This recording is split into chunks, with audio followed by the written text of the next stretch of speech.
நாமக்கல் மாவட்டம் திருச்செங்கோடு வட்டம் சீத்திராம்பாளையம் கிராமத்தில் சாலையோர பூக்கடை வச்சிருக்கிறேங்க.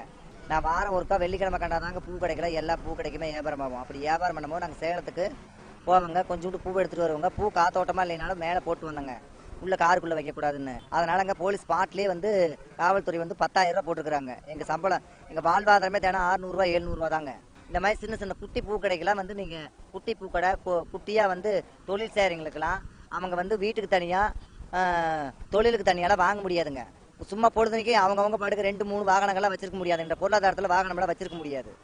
அதனால இந்த மாதிரி குட்டி தொழில் செய்கிறவங்களுக்கெல்லாம் அவங்களாம் அரசு கொஞ்சம் அனுசரித்து போகிறது தான் வந்து மனிதர்களுக்குள்ளால, அதாவது அரசுக்கும் பொதுமக்களுக்கும் எந்த ஒரு சச்சரவும் வராமல் இருக்கும். பூ கொண்டாந்து கொட்டினது வந்து இதெல்லாம் வந்து நாங்கள் எங்களை சேலத்துலங்க பாட்டில் பிடிச்சாங்க, சேலம் பைபாஸில் பிடிச்சாங்க. நாங்கள் வந்து இந்த மாவட்டத்தை சேர்ந்தவங்க. நாங்கள் வந்து இந்த மாவட்டம் சேர்ந்ததுனால எங்கள் அம்மா போல கலெக்டர் இருக்கிறாங்க. நாங்கள் அவங்கக்கிட்ட கொண்டாந்து கொட்டி நாங்கள் வந்து இதை வந்து நாங்கள் வெளிப்படுத்தினோம்.